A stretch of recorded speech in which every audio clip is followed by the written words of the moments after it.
Aujourd'hui, j'avais envie de te parler d'un sujet qui est un peu inconfortable, mais qui pour moi est crucial. On parle de plus en plus du rôle des institutions auprès des enfants, de la protection, de la prévention et de l'éducation aussi. Mais en fait, ce que je suis en train de voir depuis quelques années d'ailleurs, c'est vraiment un glissement lent et inquiétant. C'est-à-dire que les parents sont de moins en moins vus comme les premiers éducateurs de leurs enfants. Alors, tu le sais peut-être, je fais l'école à la maison et il y a quelques années, euh, il suffisait de déclarer notre désir d'instruire nos enfants à la maison. Et puis, eh bien, c'était respecté mais contrôlé. Et aujourd'hui, eh bien, du coup, on doit demander une autorisation à l'État, en France en tout cas, pour euh, instruire ses enfants. De la même manière, la semaine dernière, j'ai eu une discussion assez instructive, on va dire, parce que suite à une story, j'avais dit enfin, une maman avait réagi en disant, mais en fait, on fait une éducation sexuelle à nos enfants par des inconnus, et moi, je suis pas d'accord, en fait. Et du coup, j'ai dit, oui, effectivement, si c'est un inconnu, ça pose problème. Et la discussion a dévié sur le fait de, ah bah, en fait, il faut absolument éduquer les enfants, sous-entendu peut-être dans le dos des parents parce que les parents font mal le travail et qu'il y a beaucoup de victimes, etc., etc., etc. Alors, il ne s'agit pas de nier les victimes, pas du tout, mais il s'agit aussi de savoir qui est le responsable de nos enfants. Et en fait, petit à petit, eh bien, je trouve l'idée générale, c'est qu'on remplace les parents au lieu de les équiper, on les surveille au lieu de leur faire confiance et parfois même on les traite comme des incompétents, comme des agresseurs, ce qui peut être le cas. Je suis pas en train de dire qu'il n'y a pas d'agression, il n'y a pas de victime, mais parfois, eh bien, on dit que les parents sont des incompétents simplement parce qu'ils doutent ou parce qu'ils font différemment les choses. Et en fait, aujourd'hui, je trouve qu'il y a vraiment une dérive qui part d'une bonne intention. Je ne suis pas en train de dire qu'il y a une mauvaise intention de vouloir protéger les enfants. Bien évidemment, ils ont envie d'être protégés.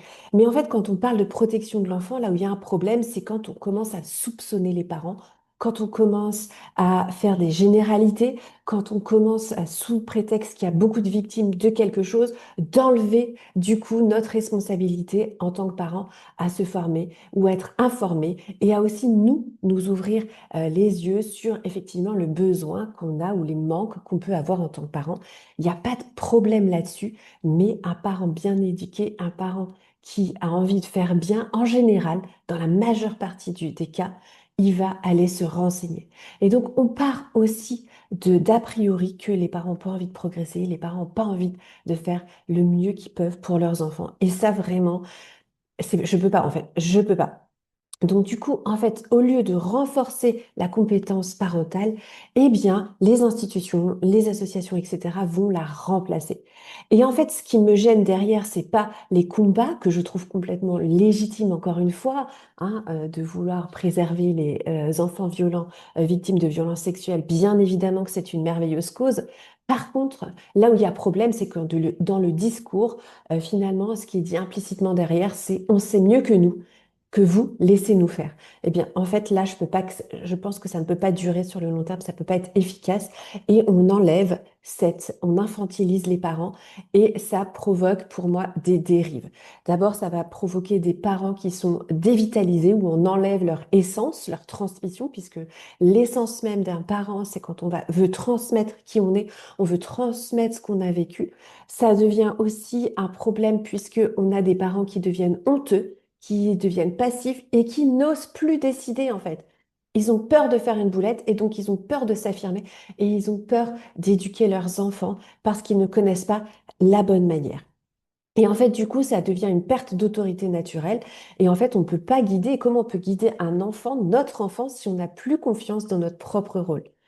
Et en fait, ça devient une société où finalement l'éducation, c'est plus une mission de famille, mais c'est une délégation administrative.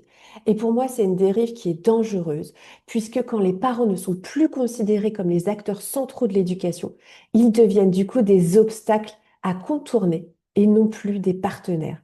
Et on ne peut pas faire éduquer des enfants sans partenariat.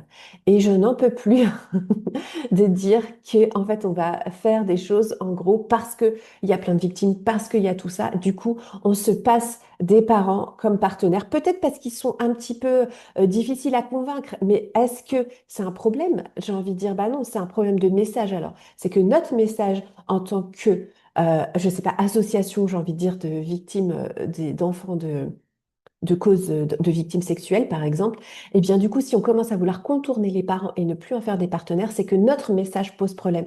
Et que finalement, ce qu'on doit faire, c'est oui, continuer notre combat parce qu'il est valable et parce qu'il y a des victimes, mais c'est aussi adapter notre communication pour que les parents comprennent les enjeux, pour qu'ils grandissent et pour qu'il n'y ait pas cette méfiance, parce qu'on est en train de grandir en méfiance, et ça, c'est pas OK en fait. Et du coup, forcément, les parents vont être méfiants, forcément, ils vont pas vouloir vous confier leurs enfants pour ces préventions.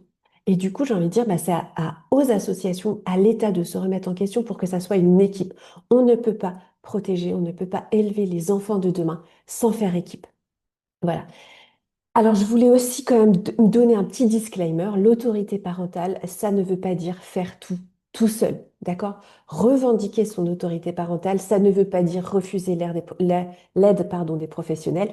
Ça ne veut pas dire ne jamais déléguer. Et ça ne veut pas dire élever ses enfants en vase clos, en fait.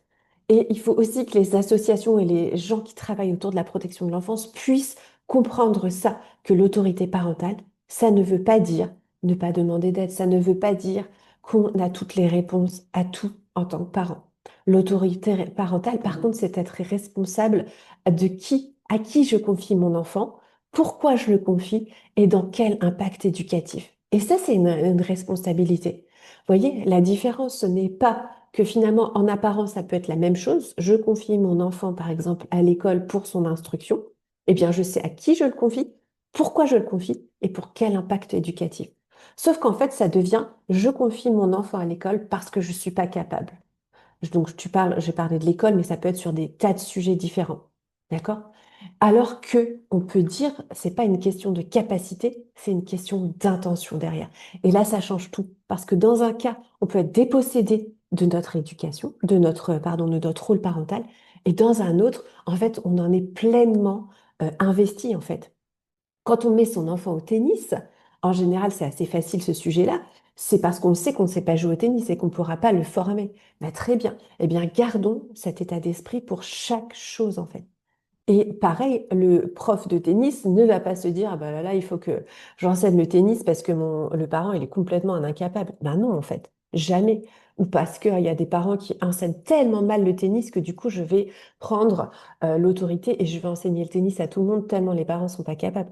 En fait, c'est pas ça l'idée. Vraiment, quand on met un enfant en général à un sport, il y a une cohésion, il y a un travail de groupe pour le bien-être de l'enfant.